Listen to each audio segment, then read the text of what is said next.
Bem-vindo ao canal da TAC, eu sou o professor Douglas Bocliang e espero conseguir te ajudar a entender um pouquinho mais sobre cálculo 2 nesse vídeo. Já aproveita para se inscrever no canal e ativar o sininho de notificação. E compartilhe se souber de alguém que está precisando de ajuda com cálculo 2. Isso tudo nos ajuda bastante. Bom, então vamos começar. Nesse curso de cálculo 2, a gente vai trabalhar com funções de duas ou mais variáveis. Os conceitos, em grande parte, vão ser muito parecidos com os conceitos que a gente viu no curso de cálculo 1, mas vão ter algumas diferenças importantes e que a gente precisa entender direitinho. Nessa aula, a gente vai começar a estudar o conceito de derivada, e em particular, a gente vai falar sobre o que seria derivada parcial. Vamos começar aqui com um exemplo para pegar um pouco da intuição do que a gente quer estudar. Vamos considerar a função dada por f de xy igual a x quadrado y. Então, note que é uma função de duas variáveis. Para cada valor de x e de y, é associado um valor da função. Basta pegar o x, elevar ao quadrado e daí multiplicar pelo valor y. Um complicador ao lidar com funções de duas variáveis, com relação a lidar com funções de uma única variável, é com relação a visualizar o gráfico dessa função aqui.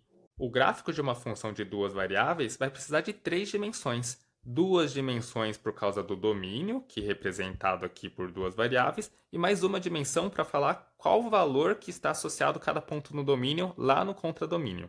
Acaba ficando um pouquinho mais difícil de desenhar, mas daí também existem algumas ferramentas computacionais que nos ajudam nessa tarefa. Essa função aqui, por exemplo, vai ter um gráfico com essa cara daqui. Note que é um gráfico em três dimensões. A gente tem o domínio aqui, ó, o plano x e y, aqui está o eixo x, aqui está o eixo y. Para cada ponto do domínio, cada ponto x, y, a gente consegue associar um valor, uma altura, que vai ser o valor da função para esse ponto. Então, por exemplo, se a gente colocar aqui o x igual a 4, o y igual a 3, a gente tem uma altura associada a esse ponto em que o x é 4 e o y é 3. Qual é a altura? Vai ser 4 ao quadrado vezes 3, que vai dar 48. Então, para esse ponto aqui, com x igual a 4 e y igual a 3, a gente sobe uma altura de 48 e daí sim a gente vai saber o valor da função nesse ponto. Fazendo isso para cada um dos pontos do plano xy, esse plano horizontal aqui, a gente vai encontrar uma superfície que é o gráfico da função f para cada um dos pontos do seu domínio. Como várias vezes é difícil esboçar um gráfico desse em três dimensões, pode ser bastante interessante ter uma outra visualização aqui para essa função. É uma visualização do domínio da função f. Deixa eu escrever aqui para ficar bem claro.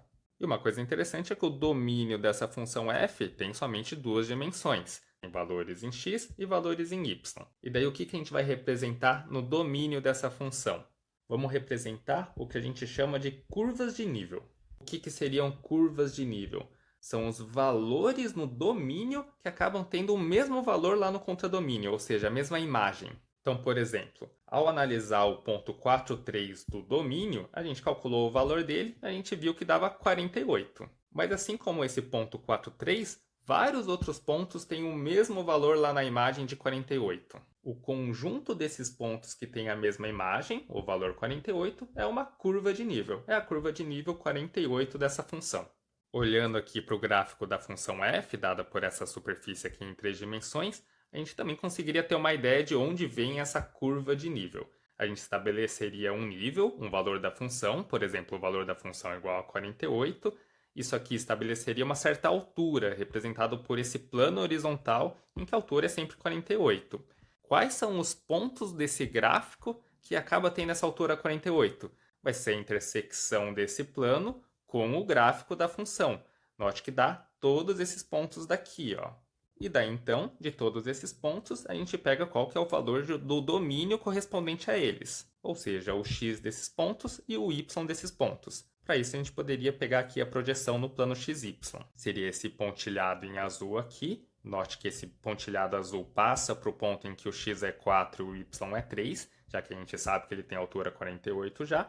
Mas também tem vários outros pontos em que a altura vai ser 48. Então, esse pontilhado em azul que está nesse gráfico 3D, mas está aqui no chão, no plano XY, é exatamente esse pontilhado que eu estou representando aqui no gráfico que só mostra o domínio. São todos os pontos do domínio que têm o mesmo valor da função, o valor 48. É uma curva de nível da função.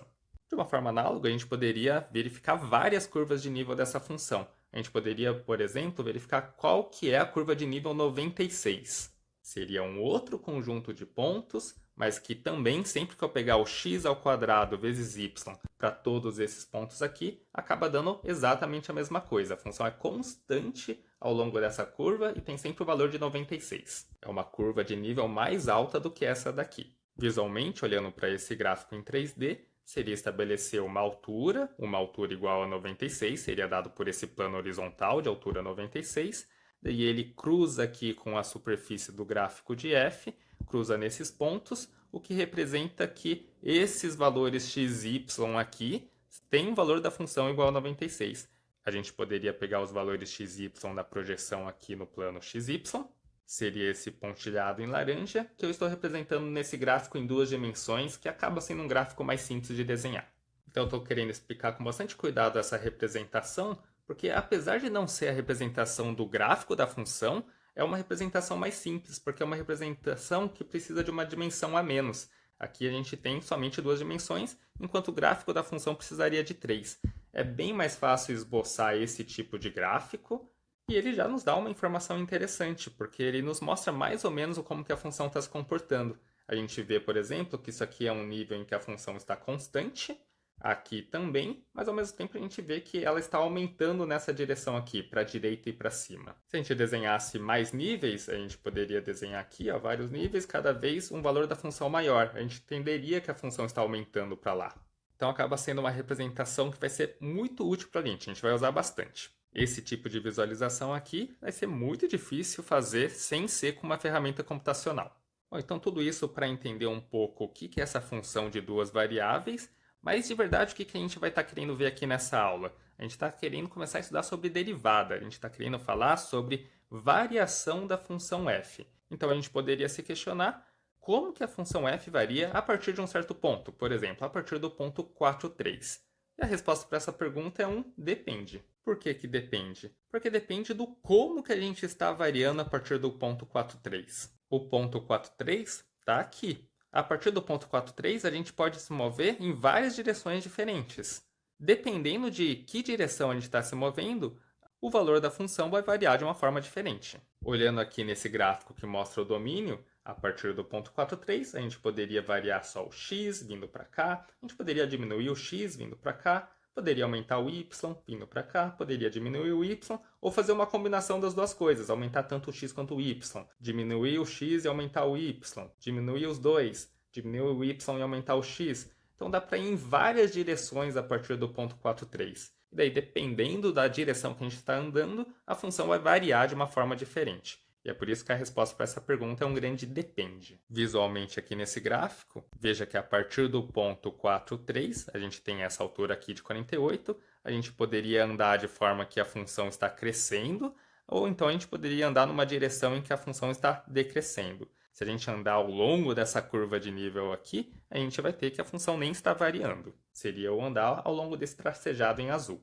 Então essa é a primeira clareza que a gente tem que ter. Para funções com duas ou mais variáveis, o como a função varia pode depender do como a gente está andando a partir do ponto. Isso é uma diferença grande com relação à função de uma única variável, porque a gente só podia andar em uma direção.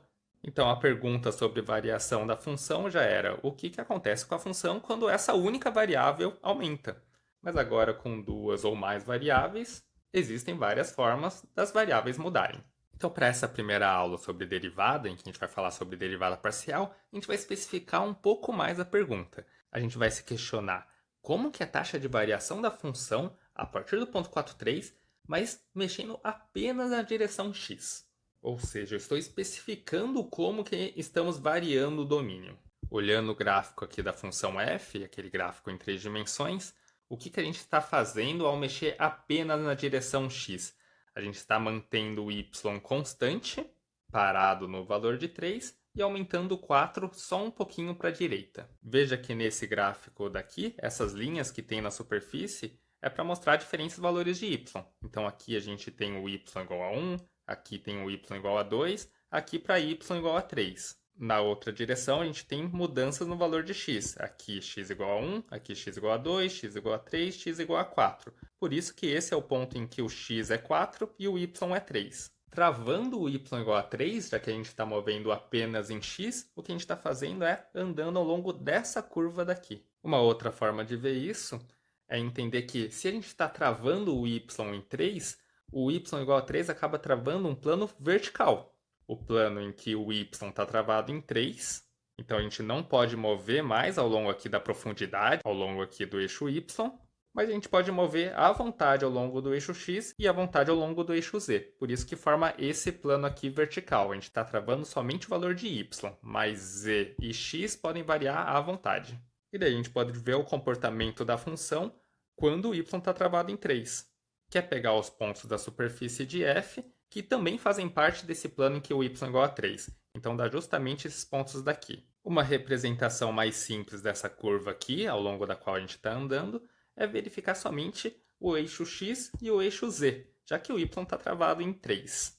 Ou seja, seria pegar exatamente essa curva daqui e transformar nessa aqui em um outro gráfico, agora em um gráfico de 2 dimensões. É um gráfico que temos o valor da função, mas travamos o y igual a 3. Ou seja, no final das contas, essa curva aqui é como se fosse uma função de uma única variável. Se a gente quisesse, a gente poderia até chamar esse f de x3 de uma função g de x. E mais do que isso, como a gente tem a fórmula da função f, substituindo o y por 3, a gente consegue a fórmula da função g. Vai ser x² vezes 3, então a gente pode colocar aqui 3x². Perceber isso nos permite responder essa pergunta, porque verificar o que acontece com a variação de f a partir do ponto 4,3 ao mexer apenas em x é a mesma coisa do que verificar o que acontece com essa função g a partir do ponto em que o x é igual a 4. E isso a gente sabe fazer porque g é uma função de uma única variável, então a gente pode utilizar o nosso conhecimento de cálculo 1. Ou seja, para encontrar a sua variação, vamos calcular a sua derivada, e a derivada do 3x² vai ser 6x. A gente pode aplicar no ponto em que x é igual a 4, já que a gente está falando aqui do ponto em que o x é igual a 4, e daí o resultado disso vai ser 24. E o que esse 24 significa? Ele representa a inclinação dessa reta tangente da função g no ponto 4, que também poderia ser observada aqui. Em outras palavras, ele também significa, para cada pequena variaçãozinha em x, a função está aumentando em 24 unidadezinhas. Para responder essa pergunta aqui, no final das contas, a gente identificou uma função de uma única variável e calculou a sua derivada. Mas dava para ter feito de uma forma bem mais direta. Como que a gente poderia fazer? A gente poderia calcular derivadas parciais já dessa função f de duas variáveis mesmo. Como a gente quer saber o que acontece com a função f ao mexer apenas em x, o ideal seria ir atrás da derivada parcial de f com relação a x. A gente poderia escrever dessa forma aqui, ó, del f, del x, um ponto xy, o quanto que é. A derivada parcial de f com relação a x é derivar isso aqui como se o y fosse constante e a única variável que essa função f tem é a variável x. Então, derivando isso aqui com relação a x, o y sendo constante, ele sai para fora da derivada, vai ficar então o y vezes a derivada do x², que é 2x. Ou seja, a derivada parcial de f com relação a x vai ser 2xy. Isso aqui estaria mostrando a taxa de variação da função f ao variar o x em qualquer ponto xy. A gente não quer qualquer ponto xy, a gente quer no ponto 4,3. Então basta aplicar essa derivada parcial no ponto 4,3. Então vamos colocar aqui x igual a 4, y igual a 3. Vai ficar 2 vezes 4, 8, vezes 3, 24. Mesmo resultado que a gente tinha obtido antes. Só uns comentáriozinhos aqui com relação à notação. Esse símbolo aqui a gente chama de del. Não é o símbolo d de derivada normal, porque a gente está fazendo uma derivada parcial. Então a gente escreve del f, del x. Com isso a gente quer falar que é como se a função f tivesse uma única variável, que é a variável x. Todo o resto a gente considera como constante. Então aqui no caso a gente fez del f, del x. O y vamos considerar como constante. Derivamos isso aqui, a derivada do x² foi 2x. E daí deu esse resultado aqui da derivada parcial de f com relação a x. Uma outra notação muito comum, que a gente vai utilizar bastante por ser mais sucinta, seria colocar o índice x aqui no f. Estaria representando a derivada parcial de f com relação a x, e daí a gente coloca aqui em qual ponto a gente está aplicando. Esse aqui seria o f, x embaixo, daí no ponto 4,3. Vamos usar bastante porque é uma notação bem enxuta. E daí uma observação aqui embaixo, a gente poderia ter feito exatamente a mesma coisa com relação a y. Ao invés de verificar a taxa de variação da função mexendo apenas em x, a gente poderia verificar a taxa de variação da função mexendo apenas em y. Daí, para isso, a gente calcularia a derivada parcial de f com relação a y. Para fazer isso, a gente considera somente o y como variável, ou seja, o x como se fosse uma constante. E daí, derivando isso aqui, considerando somente o y como variável, vai ficar a derivada do y, que é 1, e daí o x² constante ficou para fora. Então, o resultado disso aqui seria x². Se quiséssemos, poderíamos aplicar essa derivada parcial no ponto de interesse, no ponto 4,3, e daí é o ponto em que o x é igual a 4, então vai ficar 4² vai dar 16. E daí, só para usar outra notação mais enxuta, seria colocar o y aqui como índice do f. Vai ficar fy no ponto xy qualquer, ou então depois de aplicar no ponto de interesse, o fy no ponto 4,3. Esse 16 seria a taxa de variação da função f ao mexer somente um pouquinho em y. Para cada uma unidadezinha que o y varia, a função f acaba variando em 16 unidades. Seria como se a gente estivesse travando o x igual a 4. Olhando aqui nesse gráfico, o x igual a 4 está aqui, seria andar ao longo dessa reta daqui. Veja que travando realmente o x numa constante, x² vezes y realmente tem o gráfico de uma reta. E a inclinação dessa reta aqui vai ser a inclinação da derivada disso com relação a y, que vai ser o x², assim como a gente encontrou aqui. Então eu quis dar uma ideia do que é a derivada parcial, mas na prática mesmo não tem nada muito novo. Praticamente como se fosse derivada de uma função de uma única variável. Quando a gente tira a derivada parcial com relação a x, é como se o x fosse a única variável. Quando a gente calcula a derivada parcial com relação a y, é como se o y fosse a única variável. E daí, para derivar, é somente utilizando as regras lá que a gente já aprendeu no curso de cálculo com uma única variável, no curso de cálculo 1. Então vamos deixar bem claro, realmente ver as definições do que a gente pegou uma intuição do que estava acontecendo. Vamos considerar aqui uma função domínio R2, ou seja, uma função que tem duas variáveis. E daí vamos definir o que são as derivadas parciais. A gente tem o del f e del x, o del f e del y. Assim como no caso de uma única variável, a derivada parcial também vai ser um limite. Para o caso da derivada parcial com relação a x, é um limite em que a gente está movendo um pouquinho o x aqui. E é por isso que é o valor da função no ponto em que a gente soma um hzinho ao argumento x, o y fica constante, a gente pega esse resultado, subtrai o valor da função no ponto xy, com isso aqui a gente teria a variação da função ao mexer um pouquinho no x, e daí a gente divide pelo quanto que o x está variando. E de uma forma completamente análoga aqui com relação a y. A derivada parcial com relação a y, a gente mexe um pouquinho o y, vê aqui variação da função, divide por quanto o y está variando, então a gente tem a taxa de variação da função. Uma outra possível anotação bastante útil é utilizar o fx e o fy para o nome dessas derivadas parciais. Então, para escrever isso aqui, a gente poderia escrever de uma forma mais sucinta, fx num ponto xy, e esse aqui de uma forma análoga, fy no ponto xy. E daí uma coisa importante, bem prática, é que no final das contas, para a derivada parcial, é como se a gente estivesse lidando somente como função de uma única variável. Para a derivada parcial com relação a x, é como se a única variável fosse o x. Para a derivada parcial com relação a y, é como se a única variável fosse o y. Por exemplo, se a gente tivesse um g de x igual a f de xy, mantendo o y parado, a derivada parcial de f com relação a x nada mais seria do que a derivada dessa função g, que seria um limite. Aqui a gente teria o g de x mais h.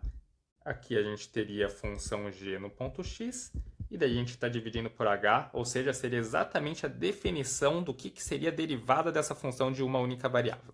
Mas isso só para vocês entenderem o que é a definição de derivadas parciais. Mas na prática o que a gente vai fazer vai ser, considera aqui função de uma única variável e deriva assim como a gente já derivava antes. Eu queria aproveitar e dar uma outra definição, um conceito que é bastante importante, mas não é muito difícil. É simplesmente o conceito de gradiente. O que seria o gradiente de uma função f em um certo ponto xy? Ele é denotado dessa forma aqui. Sendo que esse triângulo, se você nunca viu ele antes, ele é chamado de nabla. É só um símbolo, tá? Mas é um símbolo que, quando a gente coloca na frente da função f, o que a gente está querendo dizer é gradiente da função f. E ele é um vetor. Ele é um vetor em que o primeiro componente a gente coloca a derivada parcial com relação a x, o segundo componente a gente coloca a derivada parcial com relação a y. E note que vai ser um vetor do domínio. Ou seja, aqui a gente tem duas variáveis, a gente está falando que o domínio está em R2. Como tem duas variáveis, a gente consegue tirar duas derivadas parciais e daí o resultado vai ser um vetor em R2 também. Daí vamos colocar aqui um exemplo, considerando ainda a função f de xy igual a x²y, a gente pode calcular o que seria o gradiente da função f num ponto xy. A gente colocaria aqui a derivada parcial com relação a x, que seria derivar isso com relação a x, vai dar 2xy, a gente já calculou isso. O segundo componente seria a derivada parcial com relação a y, que vai dar o x². Então, o vetor gradiente de f num ponto xy qualquer vai ser o vetor 2xy x². A gente poderia pegar esse vetor e aplicar no ponto 4, 3. Substituindo o x por 4, o y por 3, a gente vai ter que o vetor gradiente de f no ponto 4, 3 vai ser o vetor 24, 16. Então, só representando aqui o que seria o gradiente de f no ponto 4, 3. Se a gente tem o ponto 4, 3 aqui, estou representando aqui o domínio da função f, aqui está o x, aqui está o y, aqui está até aquela curva de nível que a gente consegue ver também no domínio, e daí aqui eu estou representando o gradiente de f nesse ponto 4, 3. Vai ser um vetor, tem um componente em x, um componente em y. O componente em x é 24, o componente em y é 16. Então, por enquanto, só uma definição, mas esse vetor gradiente vai ser bastante importante e a gente vai ver mais pra frente. Caso esse vídeo tenha te ajudado, não se esqueça de dar seu like e se inscrever no canal. Sabia que tem nosso curso completo de Cálculo 2 na plataforma da TAC? O link está na descrição, caso queira dar uma olhadinha. Lá você encontra o curso estruturado, além de mais exercícios resolvidos e tudo de forma gratuita. Obrigado por ter acompanhado o vídeo até aqui.